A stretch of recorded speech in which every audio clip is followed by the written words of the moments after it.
Assalamualaikum warahmatullahi wabarakatuh. Perkenalkan, nama saya Yongki Permana Putra, sekelas 12 Teknik Komputer Jaringan 1. Pada kali ini saya ingin menjelaskan materi tentang teknologi layanan jaringan yang materinya tentang VoIP atau Voice over Internet Protocol. Pada video kali ini saya ingin menjelaskan tentang 4 hal. Yang pertama, konsep dasar VoIP, kelebihan VoIP, kekurangan VoIP, dan cara kerja VoIP. Voice over Internet Protocol atau VoIP adalah pelayanan jasa telekomunikasi dalam bentuk suara yang dikirimkan melalui jaringan komunikasi data. Dalam hal ini, jaringan internet dengan menggunakan aturan-aturan komunikasi Internet Protocol atau IP. Jaringan IP sendiri adalah merupakan jaringan komunikasi data yang berbasis paket switch. Jadi, dalam bertelepon bisa menggunakan jaringan IP atau internet. Definisi VoIP adalah suara yang dikirimkan melalui protokol internet atau IP. Yang pertama, konsep dasar VoIP atau Voice over Internet Protocol. VoIP adalah metode untuk melakukan percakapan dua arah melalui internet jaringan berbasis protokol 1. Informasi yang dilewatkan berupa suara, video, dan data yang berbentuk paket melalui IP network seperti internet, corporate intranet, atau local area network. Pada jaringan VoIP atau IP teleponi, sinyal suara diubah ke bentuk digital, dilampirkan dalam bentuk IP paket, dan ditransmisikan melalui jaringan IP atau Internet Protocol.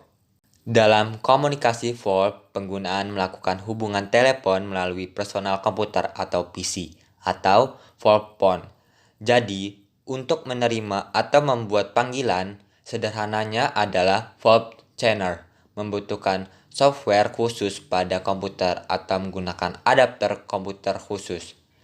Integrasi data, network, dan suara bisa digunakan untuk menyatukan infrastruktur berbeda menjadi satu dengan biaya rendah dan bandwidth hampir gratis atau tergantung ISP, sehingga menekan biaya telepon jarak jauh.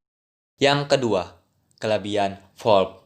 Yang pertama, biaya lebih rendah untuk sambungan langsung jarak jauh.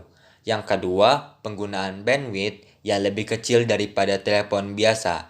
Yang ketiga, memungkinkan digabung dengan jaringan telepon lokal yang sudah ada. Yang keempat, berbagai bentuk jaringan VoIP bisa digabungkan menjadi jaringan yang lebih besar. Yang kelima, memanfaatkan infrastruktur jaringan data yang sudah ada untuk suara. Yang ketiga, kekurangan VoIP.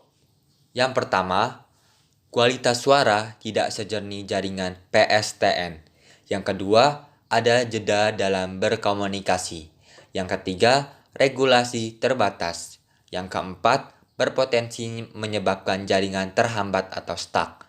Yang kelima, tidak pernah ada jaminan kualitas jika VoIP melewati internet. Yang keenam, peralatan relatif mahal.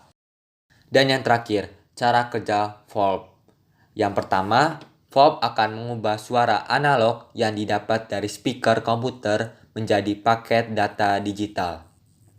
Selanjutnya, dari PC diteruskan melalui hub atau router atau ADSL modem, dikirimkan melalui jaringan internet dan akan diterima oleh tempat tujuan melalui media yang sama, atau bisa juga melalui media telepon, diteruskan ke phone adapter yang disambungkan ke internet dan bisa diterima oleh telepon tujuan. Untuk pengiriman sebuah sinyal ke remote destination dapat dilakukan secara digital, yaitu sebelum dikirim data yang berupa sinyal analog diubah ke bentuk data digital dengan ADC atau Analog to Digital Converter. Kemudian ditransmisikan dan dipulihkan kembali menjadi data analog dengan DAC atau Digital to Analog Converter. Begitu juga dengan VoIP. Digitalisasi voice dalam bentuk paket data dikirimkan dan dipulihkan kembali dalam bentuk voice di penerima. Format digital akan lebih mudah dikendalikan. Dalam hal ini, dapat dikompresi dan dapat diubah ke format yang lebih baik dan data digital lebih tahan terhadap noise daripada analog. Bentuk paling sederhana dalam sistem VoIP adalah dua buah komputer terhubung dengan internet. Syarat-syarat dasar untuk mengadakan koneksi VoIP adalah komputer yang terhubung ke internet mempunyai sound card yang dihubungkan dengan speaker dan mikrofon. Dengan dukungan software khusus, kedua pemakai komputer bisa saling terhubung dalam koneksi VoIP satu sama lain. Bentuk hubungan tersebut bisa dalam bentuk pertukaran file, suara, atau gambar. Penekanan utama dalam VoIP adalah hubungan keduanya dalam bentuk suara. Baiklah, itulah materi yang bisa saya sampaikan. Terima kasih. Wassalamualaikum warahmatullahi wabarakatuh.